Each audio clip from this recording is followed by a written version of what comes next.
Bon, donc bonjour à toutes et à tous. Ce sera une conférence sur le thème de la révocabilité ou de l'irrévocabilité de l'euro. Vaste sujet.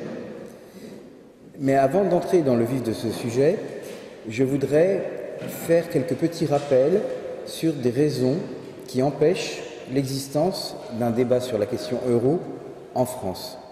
Et ce sont des raisons de nature rhétorique.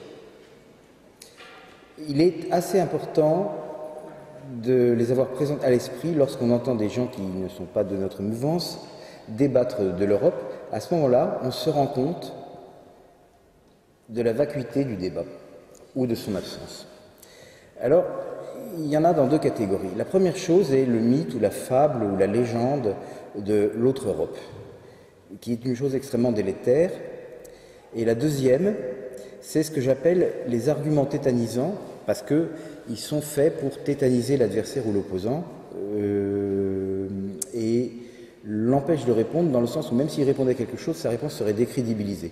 Alors on en verra 4 sortes, bien entendu, qui sont toutes utilisées contre nous, mais qui ne sont pas utilisées uniquement contre nous. Le Front National, par exemple, qui n'est pas vraiment dans notre mouvance, est victime de quelques-uns d'entre eux. C'est simplement une technique rhétorique. Alors, pourquoi la légende de l'autre Europe est-elle un véritable élément de brouillage du débat? Eh bien, je m'en suis rendu compte en commençant la campagne, parce qu'évidemment, comme représentant de l'UPR, il m'arrivait de dire « je souhaite » ou « mon parti souhaite » que la France sorte de l'euro. Et c'est quelque chose qu'évidemment, si je fais une campagne pour le compte de l'UPR, je peux être amené à dire. Et alors, il se produisait la chose suivante, et ça s'est produit à plusieurs reprises, c'est que mon interlocuteur ou mon interlocutrice répondait à ce que je venais de dire. « Ah oui, mais vous avez raison, il faudrait changer d'Europe, ou il faudrait changer ceci dans l'Europe, ou ah non, il ne faut rien changer dans l'Europe. L'Europe doit rester telle qu'elle est, il ne faut pas la changer. » Repassez-vous la bande son. Je n'ai pas dit « je voudrais que nous changions d'Europe ». J'ai dit une chose tout à fait différente. J'ai dit « j'aimerais que mon pays, la France, sorte de l'Europe ». Et l'interlocuteur a entendu que je voulais changer d'Europe. Alors la première fois que ça m'est arrivé, j'ai cru que j'avais mal parlé, que je m'étais mal exprimé, que j'avais mal prononcé. Bon. Mais ça s'est reproduit. Et j'ai réalisé que la présence de l'idée de l'autre Europe était tellement forte que toutes les fois que les gens entendaient quelqu'un qu'ils percevaient comme eurosceptique parler, ils croyaient entendre ça, alors que ça pouvait être tout à fait différent. C'est donc un phénomène psychologique, mais qui peut être extrêmement perturbant pour nous, parce que ça brouille notre message au moment précis où on le dit. Alors la seule solution que j'ai pu trouver, c'était d'enfoncer le clou et d'insister « mais non, mais je ne veux pas changer l'Europe, je veux sortir de l'Europe, au moins la France ». Et effectivement, au prix d'une insistance assez lourde, on arrive à faire passer l'idée, mais c'est quand même assez mal pratique. Alors d'où ça vient cette chose-là? Eh bien, comme la plupart d'entre vous le savent, ça fait 25 ans qu'à chaque élection européenne, chaque grand parti et un petit parti font une campagne sur le thème « Changeons l'Europe et faisons maintenant une Europe de ceci, une Europe de cela, une Europe de machin, une Europe de trucs pour remplacer celle qui existe ». Donc évidemment, ça a fini par créer un réflexe conditionné dans le cerveau des électeurs qui est que tout discours eurosceptique est nécessairement une proposition pour changer d'Europe. Alors que ce n'est pas du tout ça qu'il est question. Je me baladais ce matin dans Avignon et je suis passé devant un kiosque de presse. Alors, qu'est-ce que j'ai lu? C'était un grand périodique hebdomadaire qui disait « ils nous font détester l'Europe, pourquoi ça ne marche pas ?» Enfin, d'autres phrases négatives comme ça, et ça finissait par « oui, une autre Europe est possible ». Vous voyez? Encore l'histoire du changement d'Europe.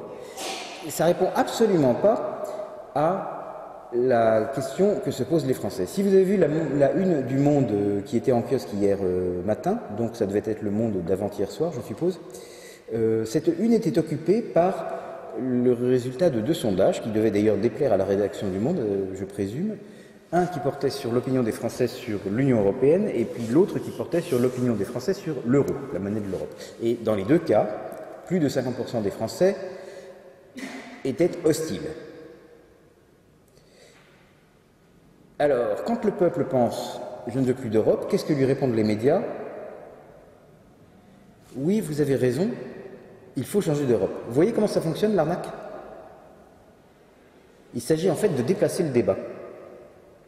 Donc, cette légende de l'autre Europe est vraiment un des facteurs les plus brouillons que vous pouvez avoir lorsque vous essayez d'entamer un débat sur la question qui nous intéresse aujourd'hui. Et c'est pour ça que je voulais souligner à quel point ça peut être perturbant. Mais il y a d'autres techniques rhétoriques qui sont aussi utilisées contre nous. Et c'est celles que j'appelle les arguments tétanisants. Alors, j'ai repéré 4 familles d'arguments tétanisants. Bon, cette classification vaut ce qu'elle vaut. Elle a le mérite de mettre en lumière qu'il y en a de plusieurs types. Argument tétanisant numéro 1. La diabolisation. Argument tétanisant numéro 2, l'accusation d'être un fauteur de guerre. Argument tétanisant numéro 3, la prophétie apocalyptique. Argument tétanisant numéro 4 est simplement une insulte du genre vous êtes un imbécile, ou vous ne comprenez pas, ou vous ne connaissez pas, ou vous êtes incompétent. En gros, quand Gisbert écrit quelque chose, il me dit à moi que je suis incompétent, que je ne comprends pas la politique monétaire. Gisbert étant un chroniqueur du Point. Donc ça c'est le numéro 4. Le plus rudimentaire, mais voyons un petit peu les 3 premiers. Alors la diabolisation, vous la connaissez parce qu'elle n'est pas utilisée que contre nous. Elle consiste à faire un amalgame entre ce que vous représentez et quelque chose qui, par consensus universel, est très mal. Les choix principaux se portant sur le nazisme, le fascisme, le vichisme, l'antisémitisme, le négationnisme et le racisme. Alors ça fonctionne de cette façon-là. Vous avez l'UPR est d'extrême droite. J'explique comment fonctionne la technique. Si l'UPR est d'extrême droite, alors elle est liée ou elle préconise le fascisme ou enfin, l'un des 6 autres. Donc, il ne faut pas écouter ce que dit l'UPR, mais l'UPR dit qu'il faut sortir de l'euro, donc il ne faut pas sortir de l'euro. Ça, c'est la technique de la diabolisation. Et quand on la démonte, elle paraît stupide, mais elle est très efficace. La technique du fauteur de guerre, c'est différent. Ça consiste à dire, puisque l'UPR ne veut pas de l'Europe, alors l'UPR veut la guerre. Vous êtes pour la guerre. Cette-là, elle repose sur la croyance particulière, qui est très répandue mais qui est tout à fait erronée, qu'il y aurait un lien de cause à effet entre la présence de la paix ces dernières 60 années ou ces dernières 70 années sur la partie occidentale du continent européen, qui est un fait qu'on peut constater. Je dis bien partie occidentale, je n'ignore pas qu'il y a eu des conflits dans la partie pas occidentale. Et le processus de construction européenne. Donc la croyance dit, oui, il y a eu la paix parce que, il y avait le processus de construction européenne. Mais en fait, ça n'est pas ce que les scientifiques appelleraient une explication parcimonieuse, c'est-à-dire une explication économe qui fait le moins d'hypothèses possibles. L'explication la plus parcimonieuse, qui rend également compte d'un autre fait observé, qui est qu'en Asie du Nord-Est, depuis 60 ans, vous n'avez pas non plus de conflit, avec des tanks, des avions et des choses comme ça, est d'une nature tout à fait différente, et c'est tout simplement que dans ces 2 théâtres d'opération, qu'il s'agisse de l'Europe occidentale ou de l'Asie du Nord-Est, coexistent 3 ou 4 puissances nucléaires qui sont politiquement indépendantes les unes des autres. Et si vous y réfléchissez, lorsque vous avez ça sur un théâtre, 3 ou 4 puissances nucléaires qui sont indépendantes les unes des autres, et c'est assez difficile de commencer un conflit. Quelle que soit votre position, vous encourez un risque. Vous risquez de faire... par exemple, si vous attaquez directement un pays nucléaire, vous risquez d'avoir des ennuis de façon très directe. Mais si vous attaquez un pays pas nucléaire, vous risquez de faire basculer dans le conflit un pays nucléaire. Et alors, de toute façon, le risque que vous prenez est trop considérable. Et ça éteint toute velléité de faire une guerre façon 39-45. C'est le gel de la guerre due à ce qu'on appelle la dissuasion nucléaire. Tout simplement. Et ça suffit à expliquer. Ça veut dire qu'une fois que vous avez cette explication-là, ça rend complètement compte de l'observation, qui est qu'il n'y a pas de guerre sur les 2 théâtres en question, et par conséquent, il n'est pas nécessaire de chercher une explication supplémentaire qui serait la construction européenne. Je note d'ailleurs qu'il n'y a pas de construction européenne ni de processus similaire en Asie du Nord-Est. Et pourtant, il n'y a pas de guerre. Mais alors, si ce lien de cause à effet est inventé, il en résulte que l'accusation d'être pour la guerre quand vous êtes en défaveur de l'euro ou de l'Europe est également fausse. Donc c'est du pur bluff. Mais ça marche très bien parce que les gens ont peur de la guerre et donc quand on leur dit l'UPR est pour la guerre, évidemment ils ont un mouvement de recul. Ils n'ont pas tous ce réflexe de réfléchir à ce que je viens de dire. Alors que c'est accessible quand même. Bon, la troisième, c'est la prophétie apocalyptique. La prophétie apocalyptique est une technique rhétorique dans laquelle on dit eh bien, si jamais vous allez sortir de l'euro, il va se produire telle ou telle calamité ou une liste de calamités. Alors Manuel Valls, qui n'a pas beaucoup d'imagination, en a fait une récemment dans laquelle il a simplement listé les plus évidentes. Et donc il a sorti quelque chose du genre, oui, alors si jamais la France sort de l'euro, il y aura plus de chômage, moins de croissance, je ne sais pas quoi encore, plus d'inflation. C'était sa prophétie apocalyptique. La prophétie apocalyptique préférée est celle qui, pour des raisons symboliques, je suppose, est celle qui porte sur les billets très dévalués, du genre le billet du Zimbabwe ou le billet de l'Allemagne en 1923. C'était des billets, ou c'est des billets, parce que le Zimbabwe existe encore, où vous avez, que c'est marqué des billets de milliards, ou de dizaines de milliards, ou de centaines de milliards de l'unité monétaire en question. Et la prophétie apocalyptique dit, oui, lorsque la France sera sortie de la zone euro, alors les Français iront acheter leur baguette de pain avec des brouettes de billets dévalués, portant tous des valeurs faciales en milliards de nouveaux francs. Ça, c'est vraiment leur favorite, et je suis surpris, en raison de son caractère naïf, de l'avoir rencontré si souvent, dans les mois qui ont précédé, dans les éditoriaux de la presse mainstream, celle qui ne nous publie pas, c'est-à-dire les grands quotidiens, les grands hebdomadaires. Bon, j'ai pas la télé française, j'imagine que si je l'avais eu, j'aurais pu l'avoir aussi. Alors, est-ce que c'est crédible? Je voudrais qu'on sache raison garder.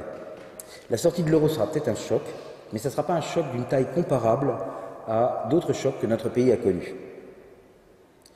Si vous vous souvenez bien, il y a 100 ans, nous avons connu un choc d'une magnitude beaucoup plus considérable, 4 ans de guerre et de la plus sauvage sur notre sol. Est-ce qu'à ce moment-là, vous avez vu des Français acheter leur baguette de pain avec des brouettes de billets dévalués? Non. Ça n'a pas existé. Il y a 70 ans, nous avons connu une occupation militaire extrêmement cruelle et extrêmement contraignante, qui a également duré 4 ans. Est-ce qu'à cette époque-là, vous avez vu les Français aller chercher leur baguette de pain avec des brouettes de billets dévalués portant des milliards d'unités monétaires? Pas plus. Et comment voulez-vous qu'une chose qui n'a pas été produite par des chocs d'une amplitude vraiment majeure soit produite par quelque chose qui, en comparaison, est tout petit, la sortie de la France de la zone euro? Le simple bon sens devrait montrer que c'est absurde. Et néanmoins, cet argument est répété. Donc une prophétie apocalyptique, c'est ça. Il y a aussi une prophétie apocalyptique plus spécialisée qui a été récemment reprise par Moscovici, Juppé et qui est originaire, je crois, de Sarkozy, sur laquelle je m'expliquerai plus loin, et qui est sur le poids de la dette. Mais vous reconnaîtrez le même mécanisme. Et enfin, nous terminons avec le quatrième argument tétanisant qui consiste à dire que nous sommes des imbéciles, ou que nous ne comprenons pas, ou que nous ne connaissons pas. Ça, c'est vraiment la solution la plus bêtasse, mais elle est employée, et lorsque je l'ai vue sous sa forme la plus pure, c'était l'article de Franz-Olivier Gisbert du 1er mai, qui était un texte d'une page et demie dans lequel il y a essentiellement des façons de traiter les anti-européistes, donc nous, d'imbéciles. Et alors, il y en a une variété. Il est question de leurs hémisphères cérébraux qui ne marchent pas, il est question du fait qu'ils sont confinés dans le formol. Gisbert fait preuve d'une grande créativité là-dedans, mais si vous retirez toutes ces choses qui sont des synonymes et qui disent « nous sommes des imbéciles », ce qui reste se réduit à vraiment presque rien. Il y avait, si je me souviens bien, une pétition de principe qui disait « l'Europe n'est pas le problème mais la solution », répétée sous 2 formes différentes, et enfin un petit raisonnement économique qui se trouvait être faux, mais il prenait vraiment pas beaucoup de place, et c'est tout ce qu'il y avait dans cet éditorial. Donc c'est une technique qui peut être utilisée en dépit du fait qu'elle a l'air stupide. Tout ceci pour dire que quand vous avez pris l'habitude de repérer toutes ces choses que je viens de vous dire, soit le côté brouillant de la fable de l'autre Europe, soit l'emploi des arguments tétanisants, vous allez finir par vous apercevoir du fait qu'il n'y a pas en Europe, non, en France je veux dire, de débat sur l'Europe, et notamment pas sur la sortie de l'Europe. Hein. Regardez les unes de vos kiosques demain en ayant cette grille de lecture en tête, et vous verrez ce que je veux dire. Et c'est dommage parce que c'est une question d'un très grand intérêt.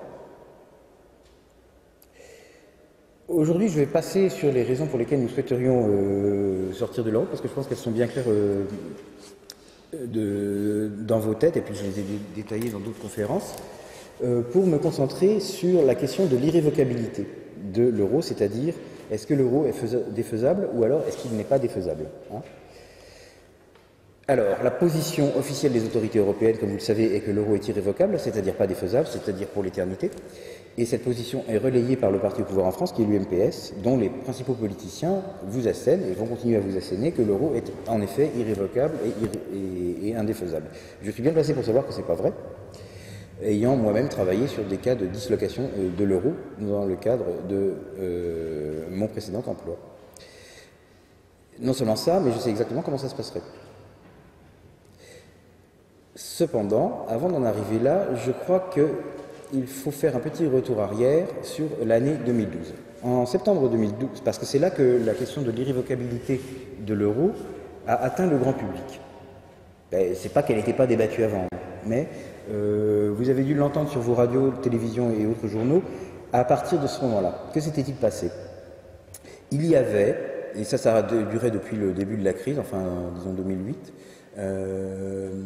un mauvais phénomène du point de vue des européistes qui voulaient que l'argent qui était localisé dans les pays du Sud, ce qu'on appelle la périphérie, parce qu'on met aussi l'Irlande, avait tendance à s'enfuir vers les pays de ce qu'on appelle le noyau, lesquels se réduisent essentiellement à l'Allemagne, auquel on peut ajouter le Luxembourg parce que c'est un paradis fiscal, la Finlande parce que, je ne sais pas pourquoi d'ailleurs, la Finlande, et la Hollande, parce que c'est en fait un satellite économique de l'Allemagne. Donc depuis plusieurs années déjà, l'argent des gens fuyait depuis la périphérie jusqu'à le noyau,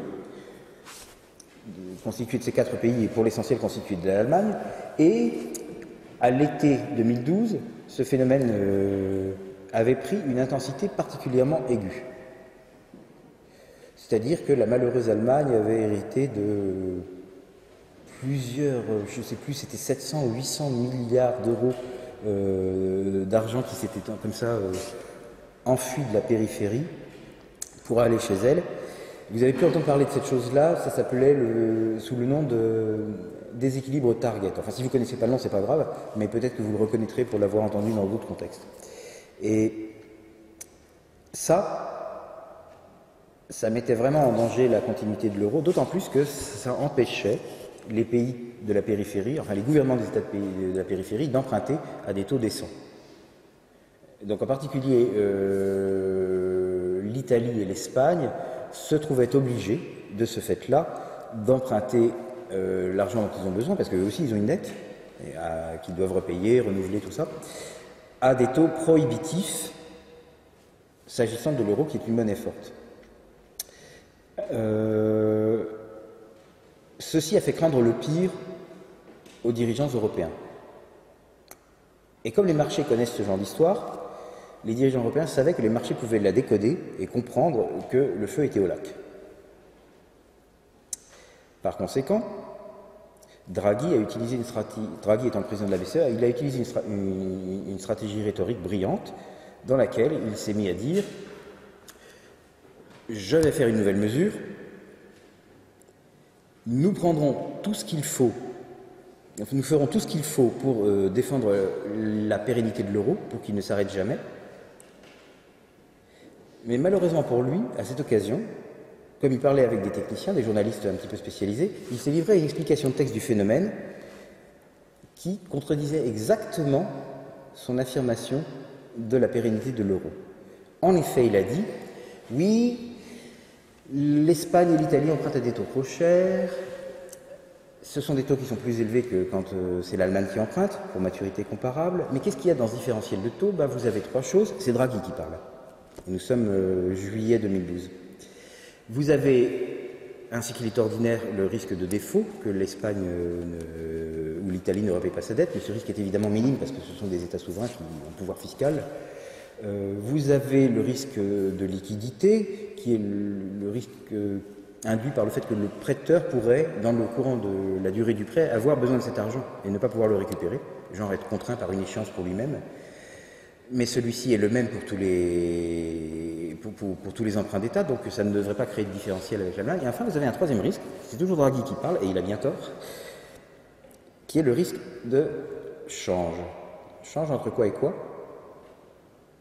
change entre l'euro espagnol et l'euro allemand. Alors, évidemment, s'il y a un risque de change entre l'euro espagnol et l'euro allemand, c'est que la pérennité de l'euro n'est pas assurée. Ou pour le dire inversement, si la pérennité de l'euro était assurée, il n'y aurait pas de risque de change entre l'euro espagnol et l'euro allemand. Vous saisissez?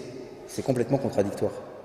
Personne en France ne l'a relevé, sauf un individu dont vous avez peut-être entendu parler, parce qu'il s'exprime parfois sur l'internet, qui s'appelle François Asselineau. François Asselineau était un fondateur d'un petit parti qui s'appelait l'UPR, et François Asselineau a écrit à ce moment-là une explication de texte pour dire en quoi Draghi s'était coupé, c'est-à-dire en quoi il avait dit exactement le contraire de ce qu'il voulait dire. Donc ça a dû paraître en août 2012, parce qu'il lui a fallu le temps de la rédiger, mais on peut encore la retrouver sur le site de l'UPR.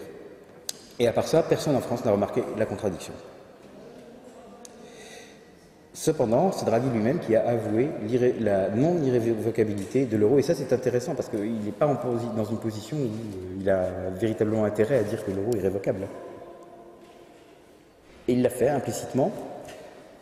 Je ne sais pas s'il s'en est rendu compte, mais c'est passé sur les ondes, et maintenant c'est pas rattrapable. Alors comment l'euro serait-il révocable? Pour le comprendre, je vais être obligé d'être un peu technique, mais je vais essayer d'être le plus pédagogique possible. Tout d'abord, il faut examiner le cas de monnaie normale, c'est-à-dire pas comme l'euro, et les exemples de monnaie normale peuvent être le franc suisse actuel, le dollar américain actuel, le yen japonais actuel ou le franc français d'avant l'euro. C'est pareil. Il s'agit en réalité de choses qui sont des billets de Monopoly, mais fortifiés par le privilège que leur confère un législateur, donc le Parlement de la Suisse, le Parlement français, le Parlement américain ou le Parlement du Japon. Et ce privilège dit « Nul ne peut refuser sur le territoire où j'ai juridiction d'accepter en paiement pour règlement d'une dette cette chose ». Donc ça voulait dire par exemple en France, voilà, les francs français sont définis comme des dettes de la Banque de France, mais la loi dit « Nul ne peut refuser sur le territoire de l'Hexagone, en paiement de dettes, une quantité suffisante de ces dettes de la Banque de France », qui sinon auraient été des simples chiffons de papier. Mais avec ce privilège légal, c'est plus des simples chiffons de papier. Elles ont une valeur du fait que vous pouvez vous en servir pour payer des choses. Donc ça, c'est la méthode normale de fabriquer une monnaie. Et c'est celle qui est en usage presque par tous. Mais dans la zone euro, il y a évidemment une complexité. Et cette complexité est que il y a en fait plusieurs euros. Vous avez l'habitude d'employer l'expression monnaie unique pour parler de l'euro. Et nos amis d'outre-Rhin, les Allemands, ont l'habitude d'employer une expression qui se traduirait littéralement par monnaie commune. Mais aucune de ces deux expressions ne décrit la réalité, elles sont simplement employées parce qu'elles sont rapides. Et que c'est pratique de dire monnaie unique ou monnaie commune. Mais dans la réalité, l'euro est un faisceau de 18 ou 19 monnaies qui sont homonymes, c'est-à-dire qui portent le même nom, et qui sont reliées entre elles par des taux de change de 1 pour 1, garantis par les banques centrales correspondantes. Donc vous avez des euros français qui sont en fait définis comme les créances de la Banque de France, sur la Banque de France, ou les dettes de la Banque de France. Vous avez des euros allemands qui sont définis comme les créances sur la Bundesbank ou les dettes de la Bundesbank, de même des euros italiens, des euros grecs, des euros chypriotes, sur lesquels je reparlerai un peu plus tard, et des euros comme ça de tous les pays. En plus, vous avez des euros BCE qui sont définis comme les dettes de la BCE directement. Et finalement, vous avez une nouvelle sorte d'euro qui est les billets de banque, qui sont des dettes solidaires de toutes les banques centrales nationales. Donc ça veut dire qu'un billet, n'importe quelle banque centrale nationale est obligée par la loi, il y a un article du traité qui le dit explicitement, de le reprendre comme si c'était la sienne propre et qu'elle l'avait émise toute seule. Alors ça fait qu'au total, vous avez, si vous avez n pays dans la zone euro, vous avez n plus 2 sortes d'euros différents. Et c'est très intéressant. Parce que du coup, ce qui deviendrait le nouveau franc français, c'est l'un d'entre eux. Il existe déjà, il n'y a pas à le faire. Il est déjà créé. Une certaine quantité d'euros est spécialement définie comme créance sur la Banque de France ou dette de la Banque de France, et ça, le législateur français n'a qu'un paraphe de signature à donner pour que ça devienne le franc français. Il suffit qu'il dise partir de maintenant, je décide que les créances à vue sur la Banque de France ne sont plus fongibles avec celles de la Bundesbank, Banca d'Italia, Banque d'Espagne. C'est on ne peut plus simple. Et naturellement, si le législateur français avait le culot de faire ça, immédiatement se matérialiserait le risque dont M. Draghi a admis l'existence à l'été 2012. Le public ne le sait pas, mais l'euro est fabriqué ainsi, de façon sécable. Et c'est d'autant plus intéressant qu'il aurait été possible de le fabriquer de façon insécable. C'est-à-dire on aurait reproduit le mécanisme qui existait avant la Banque de France à l'échelle européenne et tous les euros auraient été définis comme des créances sur la Banque Centrale Européenne. Et bien, si l'euro avait été fait ainsi, il aurait été beaucoup plus difficile de le démonter. Mais il est fait comme je viens de le dire, c'est-à-dire que vous avez, si vous voulez, des pointillés qui parcourent la masse monétaire européenne. On ne les voit pas, mais on peut casser le truc. Pouc, ils sont déjà là. C'est bien pratique. Et pour nous, c'est une circonstance fabuleusement heureuse. Mais comment cette circonstance est-elle venue là? Eh bien, nous le devons au sentiment relativement peu pro-européen de l'une des banques centrales qui ont participé à la fondation de l'euro. Cette une des banques centrales s'est dit « Ouh, dans quoi je m'engage? Non, je ne veux pas que ça soit défini d'une façon trop difficile à démolir. Pour moi, ça serait mieux s'il y avait une sécabilité cachée. » Il s'agissait bien évidemment de la Bundesbank. Donc la Bundesbank a souhaité avoir une porte de sortie bien cachée. Et cette porte de sortie bien cachée peut être utilisée par d'autres. L'UPR préconise évidemment que cette porte de sortie soit utilisée par la France, de manière à obtenir ce qui serait en substance une sortie de la France de la zone euro. Alors cette sortie de la France de la zone euro n'implique pas nécessairement que la nouvelle monnaie soit renommée du mot euro en mot franc, mais ça serait évidemment plus pratique d'un point de vue pédagogique et communication publique. Donc évidemment, si la France sortait de la zone euro, les unités monétaires euro-français deviendraient des unités monétaires franc-français parce que c'est simplement plus facile. Mais vous devez faire attention au fait que le mot n'a pas d'influence sur la substance. En théorie, vous pourriez avoir une sortie d'un pays de la zone euro et puis sa nouvelle monnaie s'appellerait toujours euro, ou ça serait possible. Ça serait juste pas pratique parce que les gens ne comprendraient pas. Mais d'un point de vue légal, il n'y a pas d'obstacle. Donc quand nous on sortira, on appellera ça le franc. D'abord parce qu'on aime bien ce mot, puis parce que c'est plus pratique d'un point de vue communication. Alors, ceci pour la faisabilité immédiate de la sortie de la zone euro. Les questions qui se posent ensuite, c'est mais est-ce que ça ne va pas produire des phénomènes ennuyeux du point de vue, je ne sais pas, macroéconomique ou autre? Et là, vous entendrez en particulier une prophétie apocalyptique. Donc, rappelez-vous, c'était les arguments tétanisants numéro 3, qui va bien, qui a donc été initialisée par Sarkozy il y a plusieurs années, reprise par Juppé, reprise par Moscovici tout récemment, enfin Juppé et Moscovici tout récemment. Et cette prophétie dit, si jamais la France fait ça, de sortir de l'euro, alors l'enfer se déchaînera. Non, c'est pas l'enfer se déchaînera, mais le poids de la dette française deviendra insupportable parce que cette dette restera libellée en euros, tandis que le franc français se baissera par rapport à l'euro, donc pèseront sur nos épaules un poids de dette encore plus important. Ça, c'est ce que Juppé vous dit. C'était dans le journal il y a 15 jours. Eh bien, ce n'est pas vrai. Et quand Juppé dit ça, il sait qu'il ment. Quand Sarkozy dit ça, peut-être qu'il ment pas, mais que c'est simplement le fait qu'il s'est jamais beaucoup intéressé à ces questions. C'est pas un technicien, Sarkozy. Quand Moscovici dit ça, je ne me prononcerai pas. Mais Juppé, c'est pas possible d'imaginer qu'il ne sait pas de quoi il parle. Et donc, lorsqu'il vous affirme une chose pareille, il ment sciemment.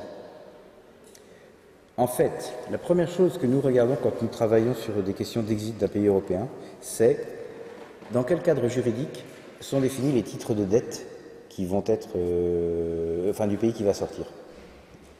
Et quand je dis nous, ça concerne aussi bien les institutions au pouvoir que les banques commerciales de la Cité, par exemple, de la Cité londonienne, qui sont évidemment très intéressées par comprendre ce genre de choses.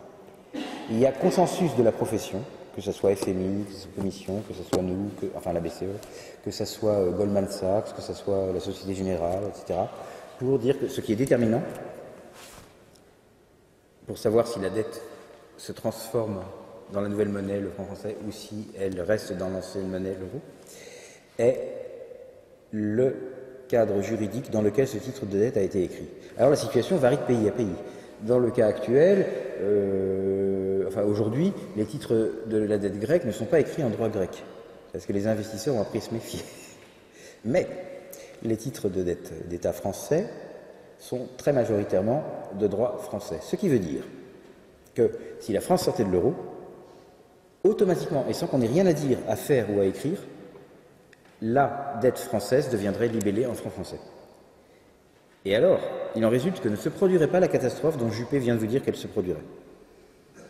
La dette ne s'alourdirait pas, parce qu'elle reste. Enfin, nous aurions, à la place d'avoir des euros, nous aurions des francs français, mais les titres de dette français seraient passés aussi d'euros à francs français. Et donc, ça nous serait à peu près égal. Alors, il y a bien un résidu, mais il est de petite taille, et il est gérable par des méthodes basées sur la fiscalité. Ici, j'emprunte une idée à un économiste de DLR qui s'appelle Philippe Mourer. C'est une très bonne idée, donc pourquoi ne pas l'emprunter? Il dit, bon voilà, il y a un petit résidu, quelques titres de dette française ne sont pas de droit français, mais de droit, je dis n'importe quoi, anglais, et alors donc ils ne seraient pas, eux, redénominés en francs français, et donc il restera en euros. Que peut-on faire? Eh bien, on peut faire un truc très simple. La France a toujours le pouvoir fiscal sur ces choses aussi, et elle peut donc dire, ok, la dette, le peu de dette française qui est de droit anglais reste en euros, mais alors voilà, nous appliquons tel taux de fiscalité, évidemment un taux dissuasif. Et puis alors, si le prêteur accepte de son plein gré de la redénomination de son titre de dette depuis l'euro jusqu'au nouveau franc français, ben, il est exempté de cette taxe. Bon, ben, après, il suffit de placer le curseur de la taxe à un certain niveau, et hop, tout le monde va vouloir se faire redénominer en franc français, donc tout est réglable. On ne voit pas ce genre de choses parce qu'on a tendance à croire que la France est pieds et poings liés devant des forces mystérieuses, mais en réalité, elle a encore formellement toutes les capacités d'un État souverain, et notamment, ce qui va bien dans ce cas précis, le pouvoir fiscal. Donc, cette prophétie apocalyptique-là n'est pas valable. Est-ce qu'il y a d'autres choses catastrophiques qui pourraient nous arriver? Bon, pas grand-chose en fait. Il faut bien se rendre compte qu'on rejoindrait une situation qui non seulement est normale, mais encore est la situation courante de plein de pays, du genre Japon, du genre Suisse, du genre Australie, du genre Canada. Est-ce que vous avez entendu dire que parce que ces pays ne sont pas dans une union monétaire, ils ont des difficultés à importer ou à exporter? Pas particulièrement. Est-ce que vous avez entendu dire que ça leur posait un problème particulier et qu'ils devaient absolument s'arrimer au dollar US ou faire quelque chose comme ça? Ben non. Les gens qui disent, si jamais le franc se libérait de l'euro ou il se produirait tel ou tel malheur, devraient commencer par regarder qu'est-ce qui se passe dans la plupart des pays du monde, où la monnaie du pays est parfaitement indépendante du reste, et voir si leurs arguments, genre les importations sont impossibles, ou alors les exportations sont impossibles, ou alors s'applique. Et on voit bien qu'en général, non. Mais en plus, il faut réaliser que nous parlons non seulement de la situation de la plupart des gens, mais aussi de la situation que nous avons connue, nous, avant de rentrer dans l'euro. Est-ce qu'on avait des difficultés particulièrement graves à résoudre, du genre impossible d'importer quelque chose ou impossible d'exporter quelque chose? Ben non, ça allait très bien. En fait, c'était une époque plus heureuse, même. Donc il n'y a pas d'obstacle insurmontable qui empêcherait un législateur français de sortir la France de la zone euro. Aucunement, d'aucune façon. Alors bien entendu, ça vaut d'autant plus pour la France, mais d'autres pays peuvent être soit tentés, soit contraints de quitter l'euro. Les pays du Sud peuvent être contraints de quitter l'euro. Le cas s'est déjà produit de peu, on a échappé de peu, et un certain pays du Nord peut être tenté de quitter l'euro, voire deux pays du Nord. Ce qui veut dire que ce n'est pas du tout forcément la France qui sortira le premier de la zone euro. Ça pourrait être un choix du peuple finlandais ou du peuple allemand de sortir de l'euro, ou ça pourrait être le résultat d'une catastrophe économique, encore une, dans un pays du Sud tel que la Grèce, l'Italie, l'Espagne ou le Portugal, qui vaudrait exclusion. Ce sont là des cas qui ne se sont pas produits, mais je sais qu'on en est passé fort près. Et à plusieurs reprises dans le cas d'un d'entre eux. Il est donc impossible de dire que, du fait que les idées de l'UPR triompheraient, la France quitterait la zone euro la première. Et il se peut que lorsque nous soyons en situation de le faire, quelqu'un soit déjà parti. Si c'était le cas, ça veut dire que la fable de l'irrévocabilité de l'euro aurait déjà été réduite en cendres par quelqu'un d'autre que nous. Or, cette fable joue un rôle essentiel dans le maintien de l'euro, d'une part parce qu'elle sert à convaincre les peuples, comme vous par exemple, et d'autre part parce que la croyance en l'irrévocabilité tend à rassurer les investisseurs, les petits investisseurs en euros. Une fois qu'on aurait vu de manière flagrante que l'euro n'est pas irrévocable, vraisemblablement, il se produirait une réaction en chaîne. C'est pour ça qu'il n'est pas du tout évident que la fin de l'euro en France soit due à une victoire politique de l'UPR. Ça peut venir d'un choc externe. Et je pense que c'est le plus probable. Mais ce que vous ne savez probablement pas, c'est que de manière discrète et cachée, ça s'est déjà produit. Il y a un pays qui n'est plus dans l'euro. Il s'agit de Chypre. Pourquoi Chypre n'est-il plus dans l'euro? Il y a eu une crise importante à Chypre, qui a eu d'ailleurs d'autres conséquences l'année dernière, enfin il y a un peu plus de 12 mois, et qui a entraîné les autorités chypriotes à prendre un certain nombre de mesures, dont par exemple la ponction des comptes bancaires de gens.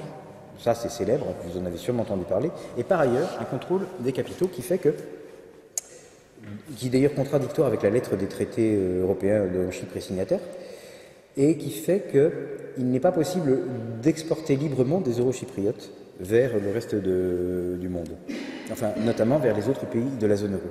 C'est limité en quantité, sévèrement d'ailleurs. Et alors s'il en est ainsi, il en résulte que le taux de change de 1 pour 1, dont je vous parlais au début de la conférence, si vous vous en rappelez, est devenu dans le cas de Chypre une fiction. En effet, supposons un Chypre. Rappelez-vous que les euros chypriotes sont définis comme des créances sur la Banque de Chypre et puis les euros, je ne sais pas quoi, français, comme des créances sur la Banque de France. Supposons que quelqu'un ait vraiment besoin de passer des euros de Chypre en France.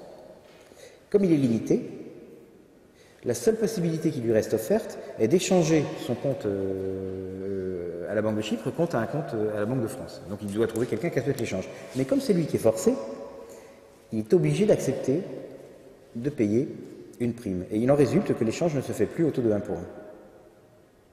Donc, d'ores et déjà, l'histoire des N plus 2 monnaies qui sont reliées par un taux de 1 pour 1 est devenue une fiction. Et ça n'a provoqué aucune apocalypse. Je veux dire, vous ne le saviez même pas. C'est comme ça depuis 1 an, et vous l'ignoriez. Donc, ceci pour souligner le fait qu'une sortie de la zone euro peut être beaucoup plus anodine qu'on ne le croit. C'est simplement d'un point de vue formel que Chypre est encore membre de la zone euro, mais de facto il ne l'est plus. Ce qu'il a est un euro chypriote qui est encore homonyme, mais qui n'est plus lié par un taux de change de 1 pour 1 avec les autres. Il a une monnaie distincte. Et c'est si peu grave que ça a pu être ainsi pendant 12 mois sans que personne ne s'en aperçoive. Ceci permet de toucher à quel point les fables sur la fin de la zone euro ou la sortie de la zone euro sont exagérées. Et enfin, ça permet de souligner mon point central qui est l'euro ne doit pas être irrévocable puisqu'il a déjà été révoqué au moins une fois dans un pays. Donc, avec ceci, je conclus sur l'irrévocabilité de l'euro en disant que c'est pas vrai, l'euro n'est pas irrévocable, et j'attends vos questions.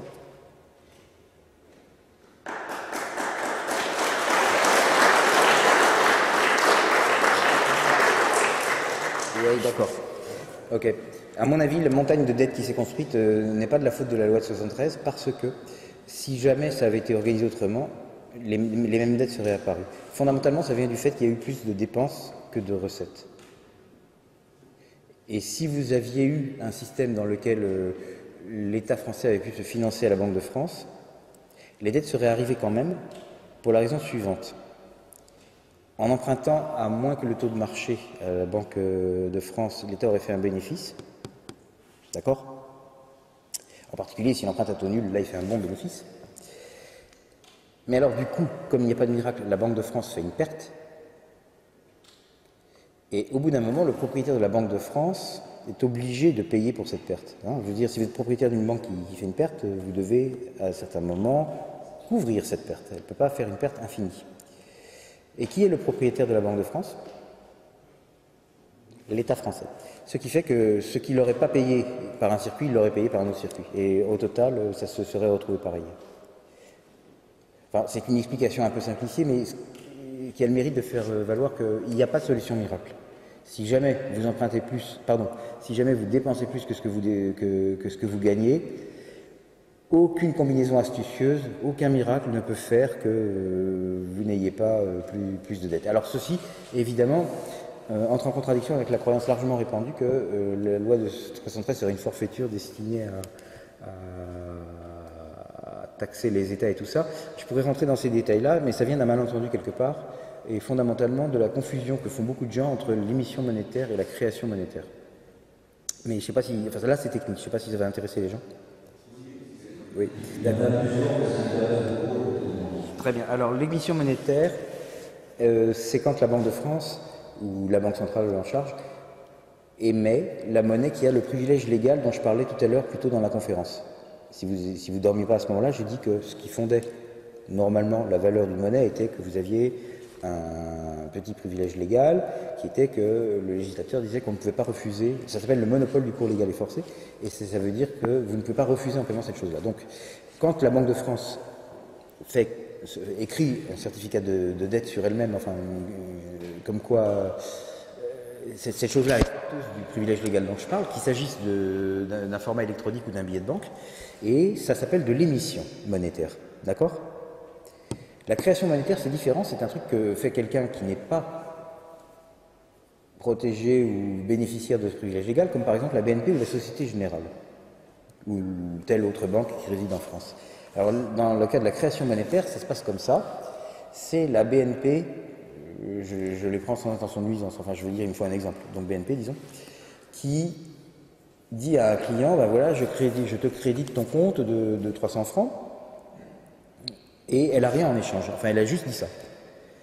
Et elle ne va pas être obligée de payer 300 francs de monnaie centrale, donc de monnaie avec le privilège légal, parce que statistiquement, une partie des 300 francs qu'elle aura mis sur votre compte vous servir à payer des gens, des fournisseurs, je sais pas, des propriétaires, des gens qui ont aussi leur compte à la BNP. Ce qui fait qu'à aucun moment, la BNP, pour une fraction de cette somme en tout cas, n'a besoin de sortir de vrai argent, Banque de France. Donc comme elle le sait et qu'elle fait les statistiques, la BNP sait que si par exemple elle a tant d'encaisses de monnaie centrale, eh bien elle peut en réalité prêter X fois plus aux gens. Et ça c'est ce qu'on appelle le multiplicateur monétaire et c'est ce qu'on appelle aussi la création monétaire. Alors la création monétaire diffère de l'émission monétaire en ce sens que ce qui est créé, c'est de l'argent qui n'a pas pouvoir légal. C'est-à-dire que l'argent que vous avez sur votre compte BNP n'a pas pouvoir légal tant que vous ne le décidez pas, tant que vous ne tirez pas des billets au distributeur, ou tant que vous ne faites pas un virement sur quelqu'un qui a son compte ailleurs. Alors, s'il en est ainsi, il va en résulter que l'argent créé par la BNP, par la création monétaire, ne va pas lui servir à prêter à l'État. Pourquoi ? Eh bien parce que l'État, enfin le Trésor public, ça s'appelle, il a son compte, mais il n'a pas la BNP, il a la Banque de France. Donc au moment précis où la BNP voudrait prêter de l'argent à l'État, ça ne pourrait plus être cet argent qu'elle a créé par création monétaire. Il faudrait qu'elle le paye avec du vrai argent Banque de France. Ce qui fait que le produit de la création monétaire ne peut jamais servir à prêter à l'État. Il en irait autrement si l'État avait son compte à la BNP, mais ce n'est pas le cas. Donc, de ce fait-là, la création monétaire ne peut pas servir à prêter à l'État, mais c'est en fait ce qui est à l'origine du mythe de la mauvaiseté de la loi de 73, parce qu'on se dit, les vilains banquiers créent l'argent à partir de rien, puis après ils le prêtent à l'État très cher. Alors il y a deux mythes en fait, il y a celui que je viens de dire, et il y a le fait qu'avant l'État pouvait emprunter à zéro, mais l'État ne pouvait pas emprunter à zéro, même à la Banque de France, il empruntait à un taux spécial qui s'appelait le taux des avances au trésor, et naturellement si un taux a un nom, ça veut dire, enfin pour qu'on se soit donné la peine d'attribuer un certain nom à un taux d'intérêt, ça veut dire qu'il ne doit pas être toujours zéro, sinon quel est l'intérêt de le baptiser? Donc là, même quand l'État empruntait à la Banque de France, il n'empruntait pas à zéro. Alors la conjonction de ces deux choses, la croyance un peu erronée selon laquelle l'État empruntait à zéro, toujours, et la croyance selon laquelle les banques commerciales peuvent prêter à l'état de l'argent qu'elles auraient créé par création monétaire, si vous mettez les deux choses en conjonction, ça donne l'impression effectivement que les banques privées escroquent l'État. Mais c'est pas vrai. Je veux dire, les banques privées escroquent tout le monde, mais cette escroquerie-là est une invention. Ceci ne vaut pas brevet de moralité pour les banques. Il est bien entendu qu'il leur arrive de commettre des malhonnêtetés, mais le type de malhonnêteté qu'elles préfèrent, et qui est beaucoup moins risqué que d'embêter un État, est la technique du pot de fer et du pot de terre. Donc en gros, si vous avez un conflit d'argent avec votre banque, elle gagnera toujours. Pourquoi? Parce qu'elle peut aller en justice, elle a des services juridiques, elle fait des économies d'échelle si elle vous fait un procès. Vous ne pouvez pas, parce que le procès vous coûterait plus cher que la somme en jeu. Donc l'origine des malhonnêtetés que les banques commettent, c'est principalement ça. C'est une différence entre les pouvoirs de négociation de la banque elle-même et du client. Donc quand il y a un conflit entre banque et client, il est réglé en moyenne d'une manière qui est trop au profit de la banque et pas assez au profit du client, ou en d'autres termes, c'est injuste. Mais cette injustice-là est très différente de celle dont nous parlons tout à l'heure. Enfin, je dis ça pour signaler que je ne prétends pas que les banques soient des modèles de vertu. Mais il faut que les accusations soient exactes. Il ne faut pas faire d'accusations inventées. Voilà pour la loi de 73. Je l'ai eu à chaque fois, je dois dire, ce sujet passionne les foules. Et ils auraient existé quand même, Ils seraient arrivés par un autre moyen, mais comme l'État aurait dû payer à la Banque de France ce qui lui avait fait perdre, ça aussi, ça aurait eu un effet cumulatif. Et donc, au total, le cheminement aurait été différent, mais la position débitrice de l'État aurait finalement été la même. Vous avez, par exemple, des dépenses régulières, vous payez votre loyer, d'accord? Mettons que vous soyez à la BNP. Bon, il va y avoir des cas où votre propriétaire va être aussi à la BNP, d'accord? Pour l'instant, la BNP ne s'est arrogé aucun droit, d'aucune sorte. Mais elle a remarqué ça. Bon, dans la réalité, ce qu'elle va faire, elle ne va pas faire Big Brother et traquer chaque flux de paiement, elle va juste faire une statistique, mais sur le principe, ça revient au même. Une fois qu'elle a vu que vous payez votre propriétaire de votre compte BNP à son compte BNP, au propriétaire, rien ne l'oblige à se munir de vrai argent pour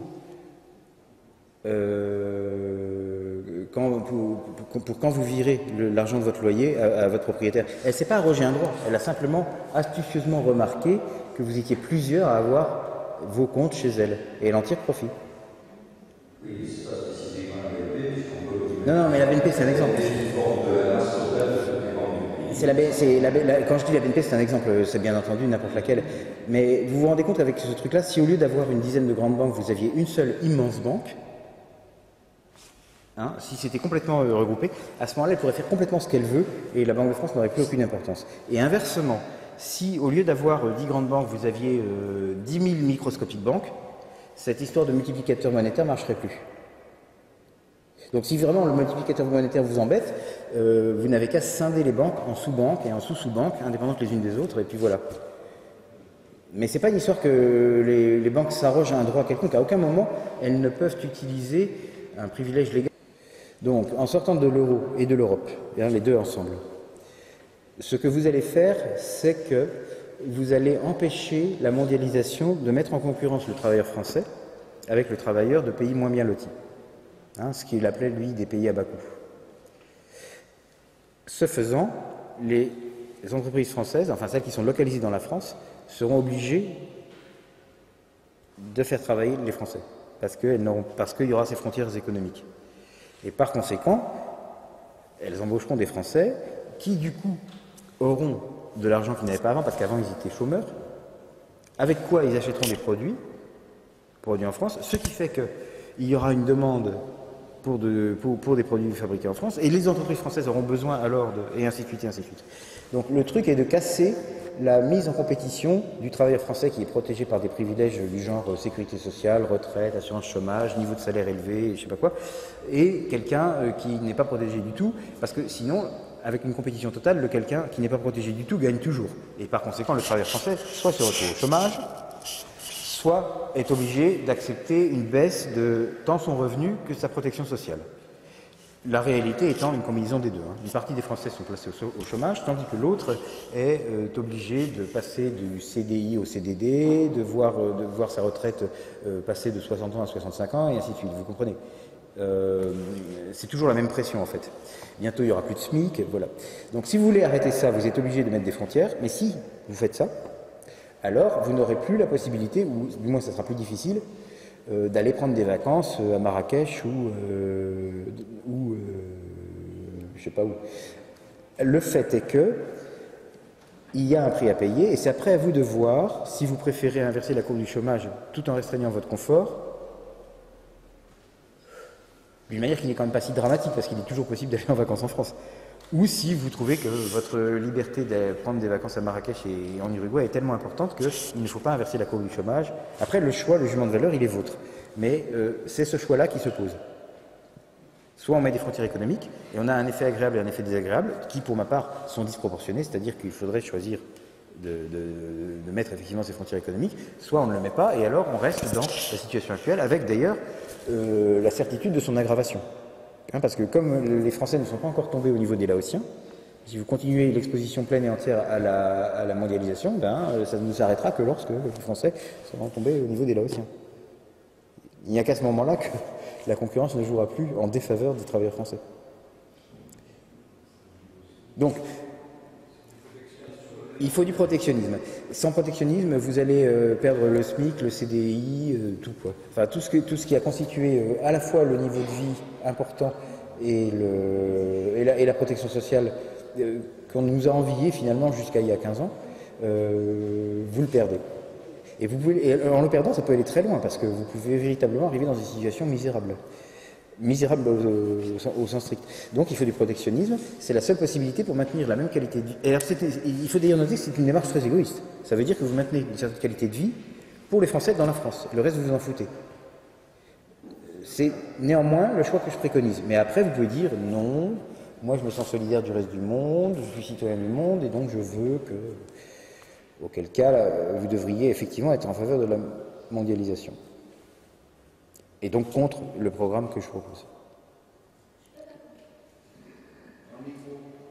Dans le cas général, c'est vrai que si vous créez de la monnaie, enfin ce qu'on appelle faire marcher la planche à billets, ça va produire ce qu'on appelle l'inflation. Toutefois là, nous injectons des liquidités pour des quantités considérables et ça ne provoque pas d'inflation. Pourquoi? C'est la question. Eh bien voilà, la crise est provoquée par le fait que le marché interbancaire a disparu. C'était le marché par lequel les banques se prêtaient et s'empruntaient de l'argent. Et alors, du coup, elles n'étaient plus en mesure de capturer, de rester en positif tous les jours. C'est-à-dire qu'à la fin, elles pouvaient être légèrement en négatif. Bon. Mais ça, c'est mortel pour une banque. Elle est en faillite si ça lui arrive. Donc, pour éviter la faillite, elles ont besoin de se créer un matelas de liquidité en plus de ce dont elles auraient normalement besoin, pour amortir les chocs de liquidité. D'accord? Et si elles font ça, et bien alors du coup, cet argent ne circule pas, puisqu'il est là juste pour étouffer les chocs. Et s'il ne circule pas, il ne crée pas d'inflation. Et c'est pourquoi... Alors ça explique à la fois pourquoi les banques centrales ont été obligées d'injecter des liquidités pour des tailles très grandes dans le système bancaire, et ce dès l'automne 2008, et aussi pourquoi ça n'a pas eu d'effet inflationniste. C'est pour cette raison. Et ça explique une troisième chose qui est pourquoi les entreprises ne peuvent plus accéder au crédit. Elles ne peuvent plus accéder au crédit parce que les banques ont bien l'argent, mais détenir cet argent est maintenant crucial pour elles. Alors qu'avant, c'était pas grave, parce qu'avec le marché interbancaire, de toute façon, elles pouvaient récupérer chez une autre en excès ce qui lui manquait à elles. Donc la crise, c'est la disparition d'une pièce essentielle du mécanisme qui fait plusieurs effets dont vous avez tous entendu parler, mais que vous reliez peut-être pas. L'impossibilité pour les entreprises d'accéder au crédit, le fait que les injections de liquidités ne soient pas inflationnistes, et le fait que les injections de liquidités aient été une réponse nécessaire. Il y a un quatrième truc qui est lié à ça, c'est l'histoire du Libor. Le Libor a dû être manipulé parce que, du fait de la disparition de ce marché dont je vous parlais, il ne représentait plus rien, et c'était embêtant parce qu'il y avait des produits dérivés, c'est-à-dire des paris qui étaient indexés dessus, de sorte qu'on aurait, si on avait admis sa non-existence au moment où ça s'est produit, on aurait laissé en l'air des paris entre banques pour des montants tellement phénoménaux qu'en fait on aurait vu, je pense, un crash mondial de toutes les banques. Et donc ça n'était pas possible. Aujourd'hui, si la même chose se produisait, ce serait moins grave parce que quelque chose de technique a été changé dans les produits dérivés qui étaient indexés sur le Libor, qui fait que même la soudaine acceptation de la non-existence du Libor ne provoquerait pas cette catastrophe. Mais à l'époque, si.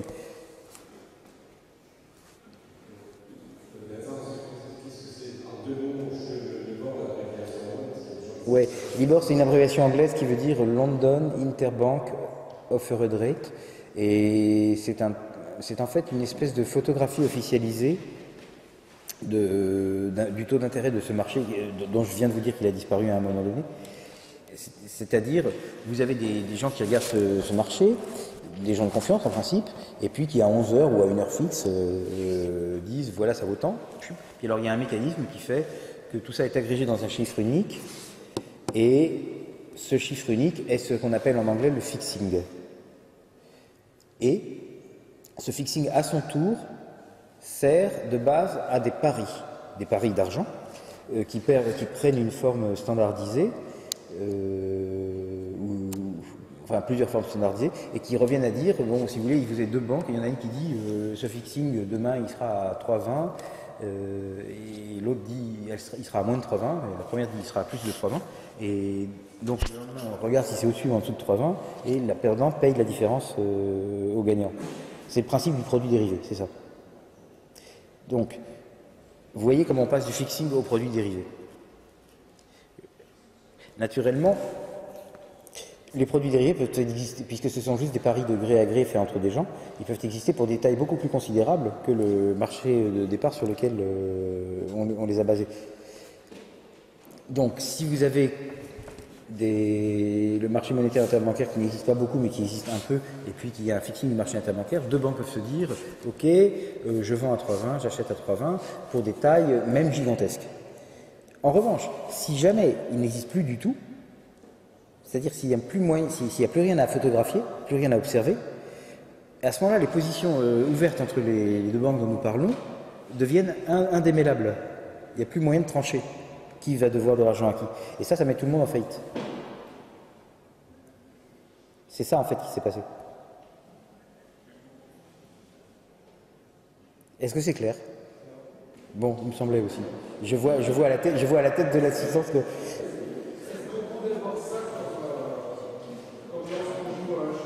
Oui, on peut le voir. Oui, oui c'est ça, oui.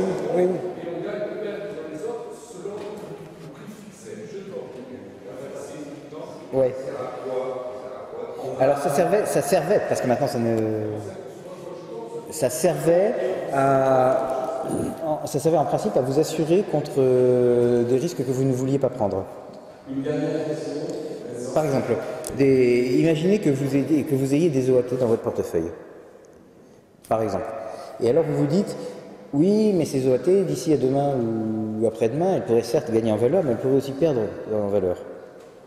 Je suis exposé à un changement de valeur. Et ça vous embête, mettons, parce que vous êtes très précautionneux. Eh bien, avec ces produits dérivés, ce que vous pouviez faire, c'est que vous pouviez en acheter une certaine quantité qui matche exactement votre risque, et alors le total restait à la valeur de ce que vous aviez aujourd'hui. Donc vous dormiez mieux. Essentiellement, c'est ça. Pas tellement. Vous pouvez véritablement avoir votre fortune exposée, et c'est pas du tout abstrait quand ça arrive.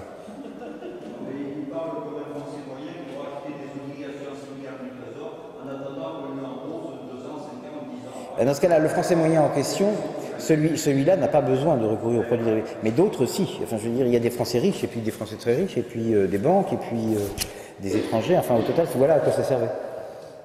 Et le français moyen de base qui gagne le SMIC n'en a pas besoin. Même moi, je n'en ai pas besoin.